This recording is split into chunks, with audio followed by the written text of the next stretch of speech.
Keep your ugly to yourself and don't give your pretty away.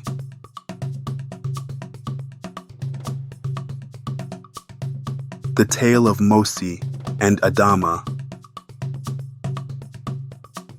Once upon a time, in the vibrant and bustling African kingdom of Uzuri, two men lived in stark contrast. One was Mosi, a humble farmer, whose heart was as vast and golden as the fields he tilled. Yet, his appearance was considered unfortunate by many.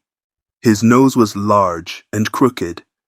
His ears stuck out like the sails of a sailboat, and his gait was awkward. Mosi didn't know why, but it was because one of his legs was crooked, so it was shorter than the other. Despite this, he greeted everyone with kindness, offering his help without expecting anything in return.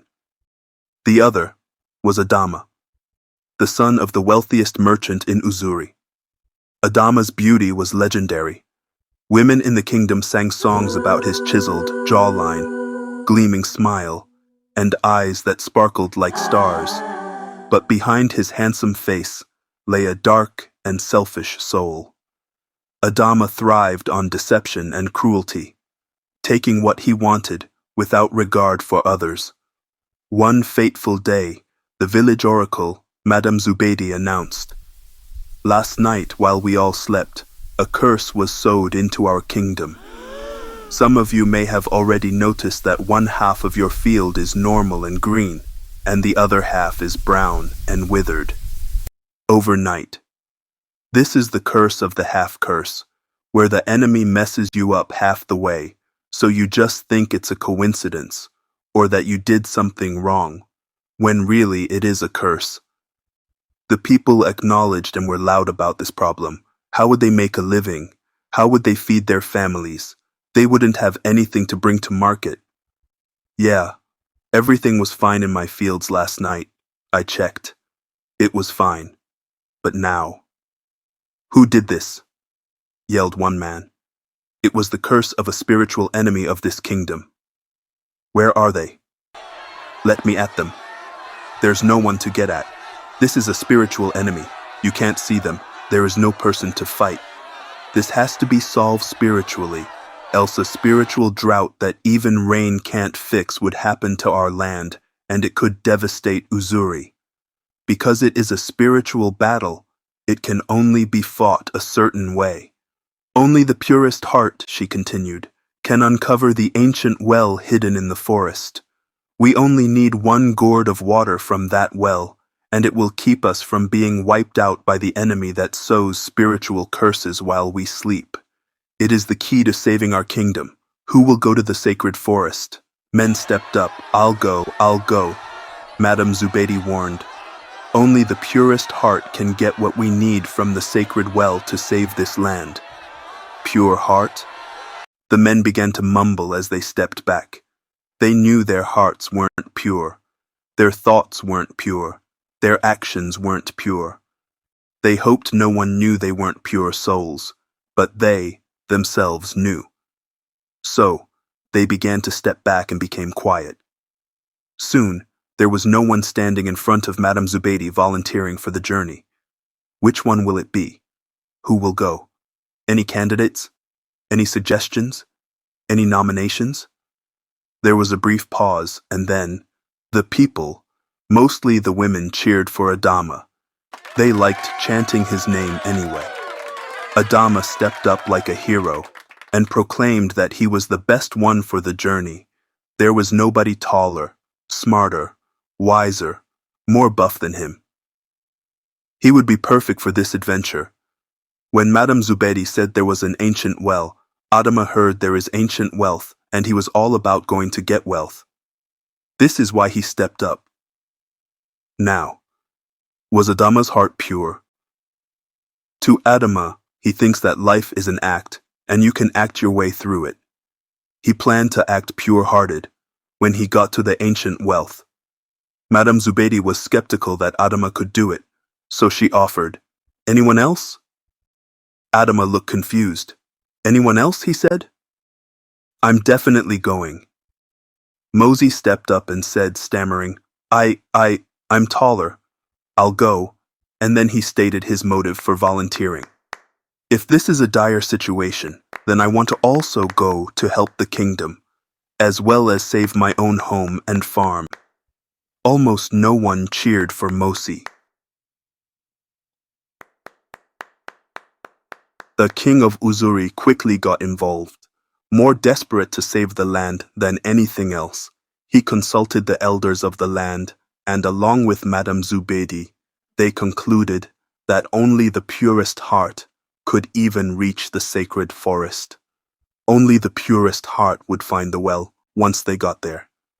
And only the purest heart would be able to retrieve the sacred water. And added, the last elder, only the purest heart will be able to return to us. This is a dangerous mission. Shall we tell them of the dangers? Selfishly, the elders and Madame Zubeidi and the king decided that they would not tell either of these two who wanted to go on the mission, but they had the nerve to hope for themselves that one of them, at least one of them, would return. What are the chances that they both reach the well and get the enchanted water and come back to this kingdom of Uzuri? Asked the king. We don't know. It's never happened before, said Madame Zubeidi. Princess Nima overheard the conversation and approached her father later, saying, Dad, you can't let anyone go out there into all that danger. Dad, the king said, we must, or all of us will perish. Dad, have a heart, she screamed, storming off. Adama, believing that he should be the one chosen, secretly was eager for glory and riches, immediately announced his quest. He started competing against Mosey, boasting to the villagers, I, the most capable and the most handsome man in Uzuri, will find this ancient wealth and save you all. The same man who used to dress in the finest finery and steal apples from vendors was now pretending to be humble and walking about the village, dressed as a rugged man, ready to go on a quest to save the kingdom. Many cheered him on, dazzled by his charm, and thinking that he had changed, never realizing he said wealth and was going to look for wealth, and not well. He was not going to look for the ancient well. Mosey, though ridiculed by the villagers because he didn't look muscular, was motivated not by fame or money, but by his genuine concern for his people. If I can help save anyone, this land, the kingdom, my farm, or my home, he thought, then it is worth the risk. The kingdom was divided. Exactly half wanted Adama to go to the ancient well and save them because he looked rich and capable. And the other half wanted Mosey because they thought he had a pure heart. The king made a proclamation that both Adama and Mosey would go on this mission and said you two can work together. Adama wasn't having that, and so he said, Your Majesty, with all due respect, I would like to go on this mission alone. Oh, said the king. Very well. May the best man win, he said half-heartedly, not really expecting that either of them would win or even come back to the kingdom. The king tried very hard to hide the look of doom he had on his face. Now you see why they had to find someone with a pure heart, because none of the people in positions of power had any purity. They were all selfish, very selfish. And Madame Zubeidi, well, she was dressed like a red cobra anyway, so what do we expect of her? The king was desperate to save his people, well, to save himself and his position as king. So he declared that whoever found the well would receive great wealth and the hand of his beautiful daughter, Princess Nima, in marriage. The two winners stood before the king as he made this statement and brought out Princess Nima to stand near all the gold that would go to the winner. When Adama saw the gold, his eyes lit up. He never really saw Princess Nima, and really stopped listening when the king said the words wealth or gold or whatever he said. Wow, thought Adama. I'm going to look for ancient wealth, and when I get back, there's more wealth. Oh yeah, he muttered to himself, smiling. Oh yeah. When Mosey saw Princess Nima, his eyes lit up. He had seen the princess in the village from time to time. Not only was she beautiful, she was gracious and kind-hearted to people. Once she paid for the food of a person who didn't have enough money at the market. What a lovely person, he thought to himself. He didn't even hear the king say anything about gold or wealth. Princess Nima was so amazing. Gold, not really. King who? It was Princess Nima that had Mosey's attention. Not only for the people and his own farmland, but to marry such a wonderful woman would be a dream come true. Mosey wanted to win and was determined to do so. Each thought the prize was awesome, and they each wanted to win.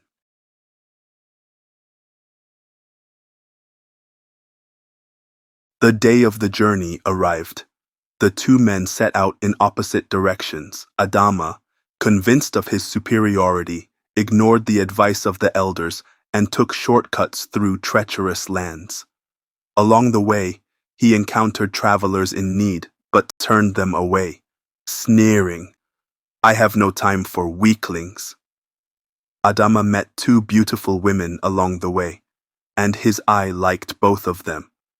He convinced one to let him come to her house and stay a while, and she did, because he told her that he was looking to be married. He took what he wanted from her, and then, as he was leaving, he said, "You weren't the prettiest one anyway. I liked your friend better. Plus, you're not rich enough for me." The woman hung her head and began to weep because she'd given away her virtues to this, whatever he is. He then went to the other woman's house and took her virtues against her will, telling her that he couldn't help himself. Something just came over him.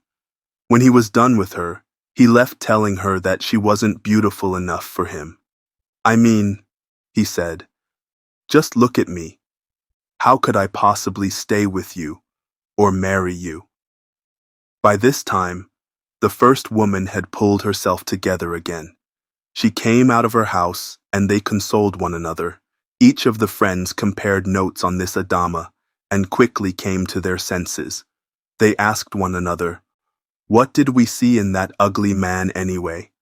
Full of rage, they went back into their houses and got weapons or found rocks on the ground, anything they could find, and then chased him. Adama didn't even run fast. He thought this was fun, mocking the women. Some other women joined the offended women and gave chase with them. This village was united. If one was hurt, they all were hurt. But then, the men in the town saw the chase. They joined in a mob to beat him up. He started to run faster then. These men were Kenyans. They could run. Adama luckily got away from them and didn't lose his life that day. They told him if he ever set foot in this town again, or even if they saw him anywhere, they would make him unalive forever. Adama, believing himself special, better, and more important than anyone, laughed as he ran away. This was a new level of evil, even for Adama, who always had a malicious side. Mosey, on the other hand, followed the path with patience and humility. He helped an old woman carry firewood, rescued a bird tangled in a net, and shared his meager food with a little child. The old woman cooked him a good meal because Mosey had helped her. Mosey told her where he was going, and she said that it was good that he ate, because it is never wise to go to the sacred forest hungry. There are too many temptations there. She told Mosey to stop by there on his way home from the forest, and she would make another good meal for him to keep him strong for his journey home. The little girl's mom was thankful that he shared his meal with the little girl, So she gave Mosey some water in a container that he could drink and not get parched. She told him, "It is not good to go to the sacred forest thirsty, because all the water there is not good for drinking." Then she said as he was leaving, "When you get to the forest, speak to it. It's alive. Say your name, where you are from, and what your business is there. Oh, and after you leave there, stop by here again, and we will have more fresh water for you for your journey back to your village." Each act of kindness earned him blessings from the grateful recipients. The bird flew from tree to tree to lead the way, and soon he had reached the sacred forest. Adama reached the forest first and bolted in like he owned it. He treated the forest like he treated people, as if he owned them. He crushed things under his feet. He broke limbs from their trees, as if he had to thrash the forest to get to the wealth. But he didn't know where the ancient wealth was, and there was no one to ask. Even if he saw someone who is going to tell him where there is a stash of wealth, who would he ask? He never has time for people. He never stops to talk to them, except to trick them out of something, or take something from them just because he wants it. Remember, Adama is looking for the wrong thing anyway. Adama saw some beautiful fruit and began to pick it and eat. He didn't realize how hungry he was. He had never tasted fruit like this before and didn't really know what it was. He just knew it looked good. He wandered a while, but was unable to find the ancient wealth.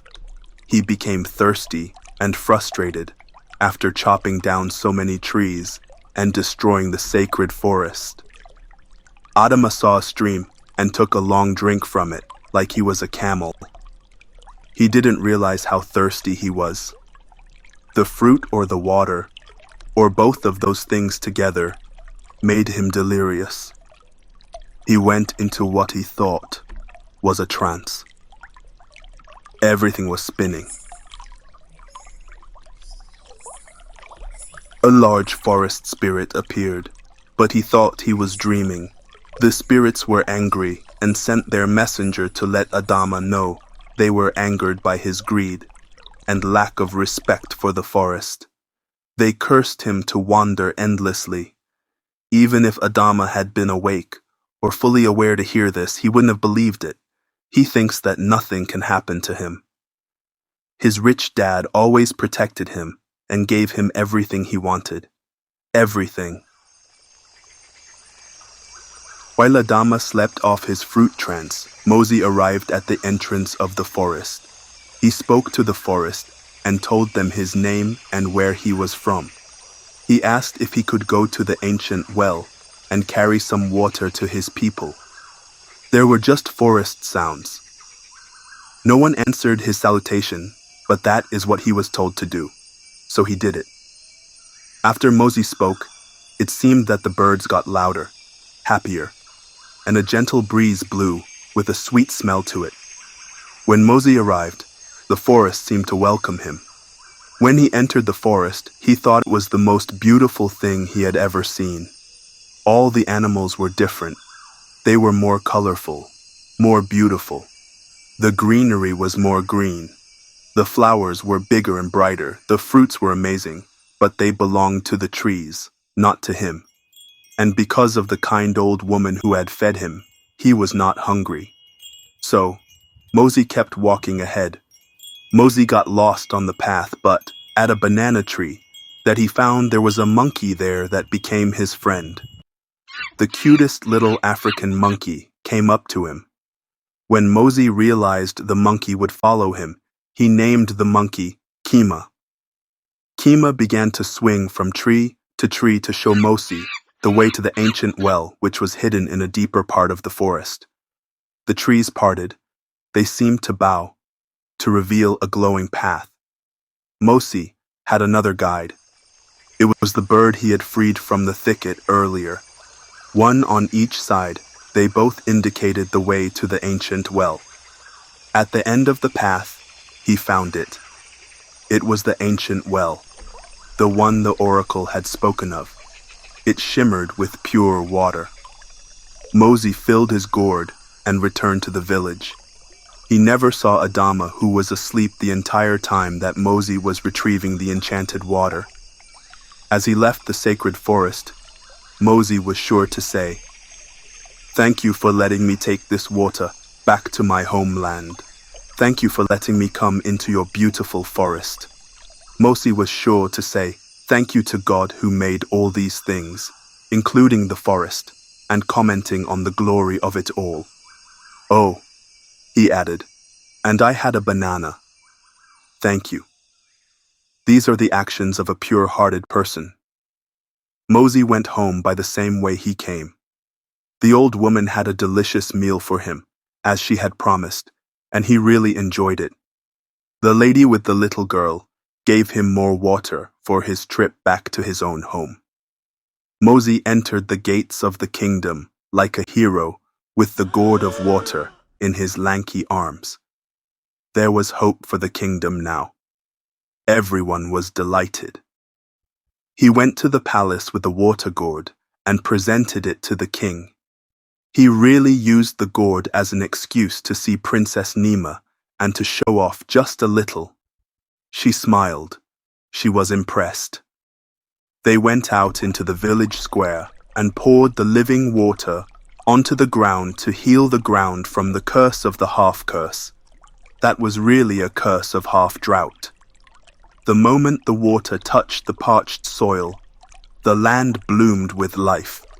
It was vibrant and lush and beautiful, just as the foliage and trees were in the sacred forest.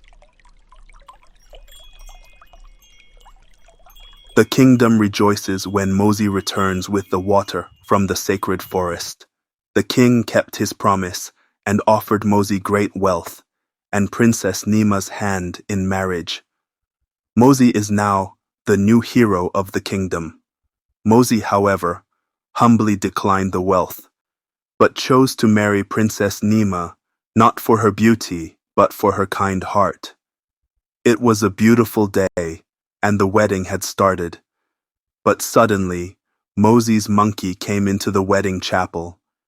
Kima had followed him from the forest, and then, to the delight of everyone, to Mosey's wedding.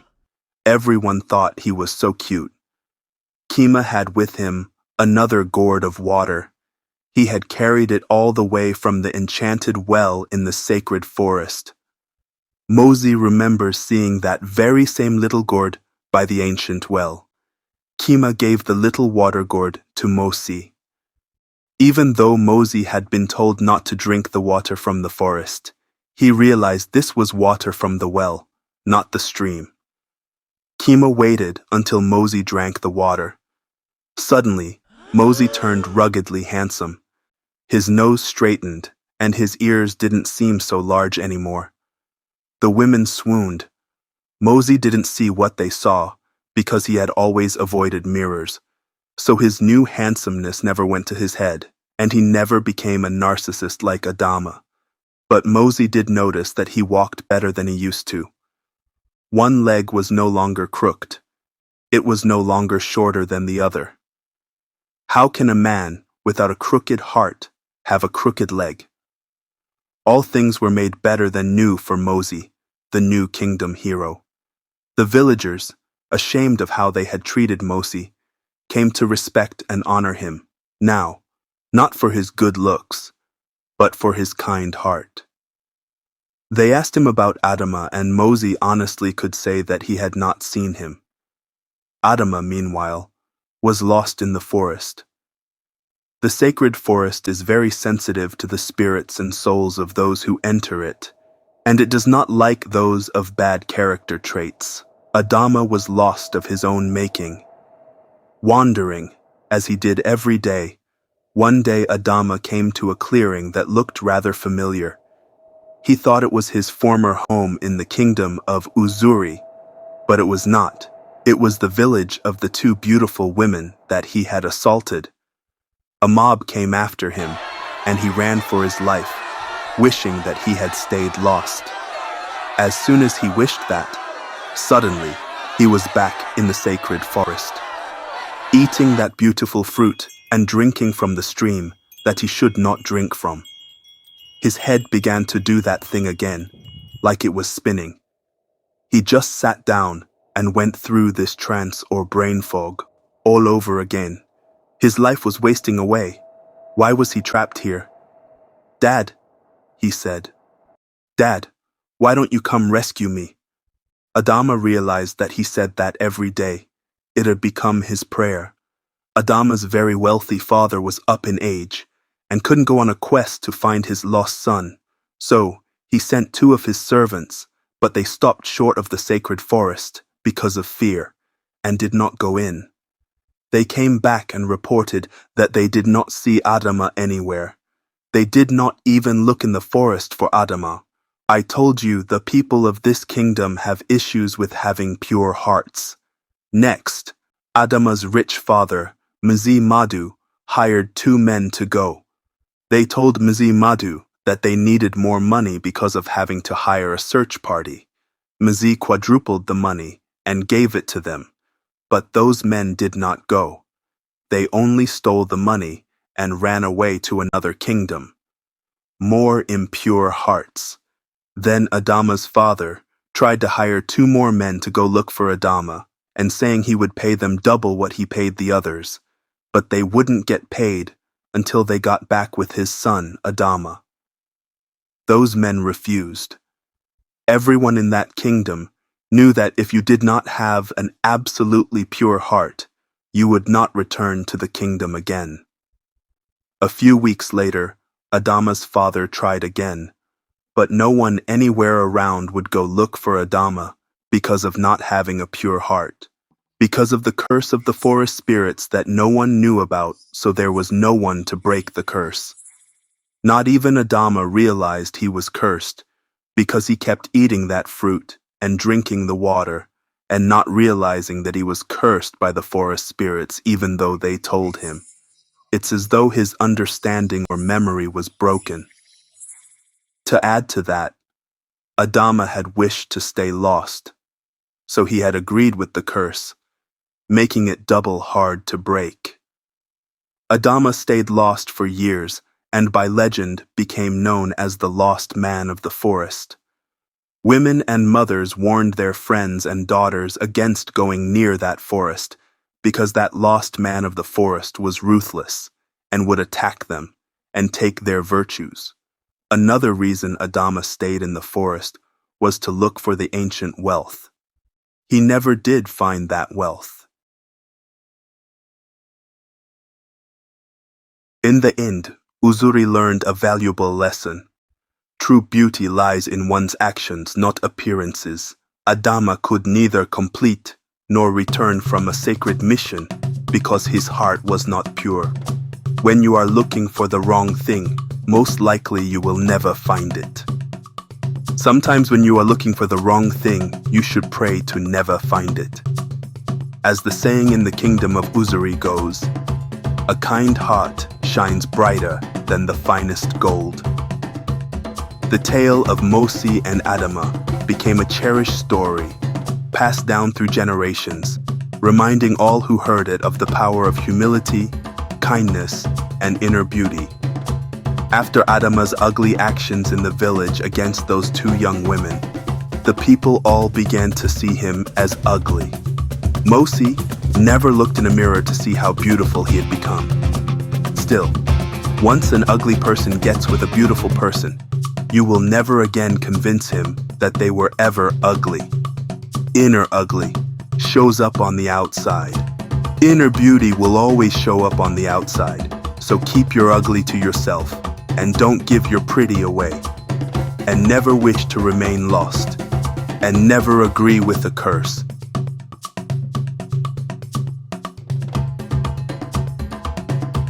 Thank you for tuning in to Africa Untold Tales. If you enjoyed this video, please leave a thumbs up to like it. Share it with someone you know who likes good stories. Write a comment if you have one. And be sure to subscribe so you don't miss what happens next, because something is surely to happen next. Will Adama's father ever find him?